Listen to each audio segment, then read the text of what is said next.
Now we're back here with Punchline, the LES finest, one of the best lyricists to come out of the LES. Thank you. You know? So basically, Punch. Right. I remember we were we were talking off the air, we were talking behind the scenes about how many people say this is what you do, this is your 9 to 5, the hip hop. Right. This is what it is. Mm-hmm. Now, your work ethic is very, is there anything that can distract you from working or writing? Yeah, women. I mean, that's a distraction right there, you know. Mm-hmm. They always want to hang out with you, spend time, or what you doing. They don't really take, you know, your art serious as you do. So they want to be like, oh, because forget that, do that later. But, you know, you just got to be focused and be like, whatever. Because I know basically, like, but, and a lot, and what you have, because you're an independent artist, but you've been in the game, but you've seen the game change. You saw it back when being signed to a major label, getting played, before the internet was really the force that it is now. Right.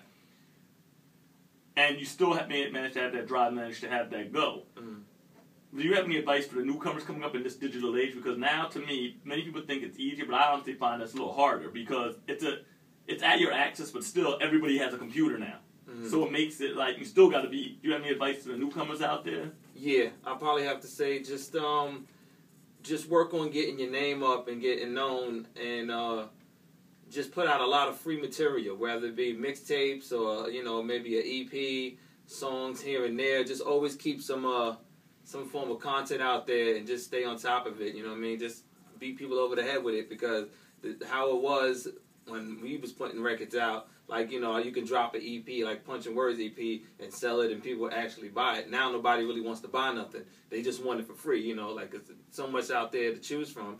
Why they gonna spend $10 or $5 for your music? So you kind of just got to give them stuff and keep your videos out there and just always stay in their face with something. Just keep it relevant. Yeah, that's it. Yeah. So you're born and raised in the Lower East Side, as far as I know, basically all your life. Can it be a blessing as well as a curse sometimes to come from New York City, which has had so many dope MCs? Mm-hmm. Do you feel that there's something you have to live up to, like a torch? And I mean, in that aspect, I mean, just coming from this area, do you think it's like a fight? I mean, to be number one? I don't. For me, I just do what I do for me. I don't get caught up in holding torch or carrying the torch over, because they didn't think like that when they were doing it. You know what I mean? So it's just a matter of you wanting to be the dopest artist that you can be. For you to go out there and just showcase that you're nicer than whoever at the time. Always get inspired by good people, not whack people, because you hear people be like, yo, he's whack, I'm better than him. So don't let whackness be your inspiration. Let it be somebody good, like Nas or something. So what are you playing in your MP3 player and your iPod? What joints you got playing on blast, other than your music? Because everybody going to say, I got my joints. Everybody's going to bug out when I tell them what I listen to. I listen to everything. To be honest with you, I listen to everything. So, like, I like 2 Chainz. I listen to 2 Chainz material. I listen to Jadakiss' new mixtape, Meek Mill's. You name it, Jay Electronica joints whenever he drops some stuff like that. Pharaoh, I got everybody in my joint. I got old school and new. And I am a little surprised when you start mentioning the first few names, because a lot of people will say, I ain't listening to that new school hip hop. I don't listen to that stuff is or whatever. But I mean, hey, but Meek Mills, hey, he did his thing last night at Summer Jam. Yeah, he got some joints, and honestly, he's from the battle circuit. Mm-hmm. Yeah. He is? Yeah, you can pull up YouTube videos of him battling. He's from the battle circuit. Philly cats, they get it in. Mm-hmm. So he got joints of him getting it in. So what has been really your influences in your music, though? Influence, probably have to say Common, Redman, and Big Daddy Kane. Mm-hmm. And then outside of that, just life experiences and stuff like that. Common, Redman, and Big Daddy Kane. I mean, all phenomenal performers. Those 3 exactly right there. Mm. Have you heard any overseas? Because I know you do a lot of touring overseas, like with the EMC project. You've done stuff, especially with Ace Strickland and Wordless. Shout out to Ace. Yeah. He did a phenomenal job at Public Assembly on Thursday at his show in Brooklyn. But with I mean, touring with the EMC and even on your own tours, when you go overseas, are there any overseas MCs that you've heard or you're like, yo, this joint is tough, this joint is the truth? Like, have you collabed with anybody overseas? Yeah, I collab with a few people overseas. It's just kind of hard to really understand what they're saying, so you just got to listen to the flow, or, you know what I mean, how they putting it down. A lot of it is in German or wherever you at that moment. It's kind of hard to understand. But on my album, I did a collaboration with a German female rapper by the name of Piranha.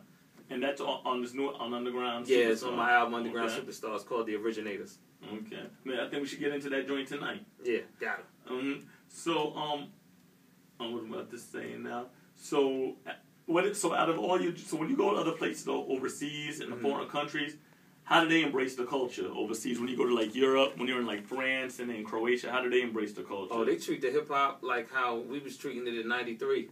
You know what I mean? Like when Big and you went to the shows, you bought the albums, you was a fan. You know what I mean? Like now people aren't fans no more. They kind of go just to critique your show or gossip about you. Like they go with actual fans to enjoy the music, put their hands in the air, wave them, scream, do all that stupidness. Yeah, because I know a lot of times when you go to shows now, honestly, it's rappers rapping by other rappers. Yeah. And when I say that, like, I'm sure people come up to you and they're like, yo, man, I rap, I want to collab. And it's like, okay, do you want to buy a CD? And they're like, nah, I just want to collab. I'm sure you... Yeah. You get that, they want to collab, or they want to collab for free, they ain't got their name up. It's a whole bunch of stuff. It's just weird, but, I mean, that's here more or less overseas. Right. You know, you get that every now and then. Dudes overseas will reach out to you. They, yo, I want you to get on joint, but they'll pay you. You know what I mean? Something like that.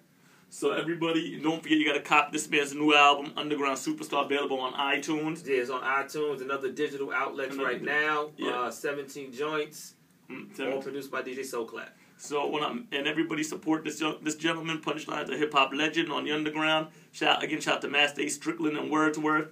And people don't forget, support this brother right here. He's been doing this thing, the LES, all day, every day. And Wordsworth got an album coming out as well called The Photo Album, June 12th.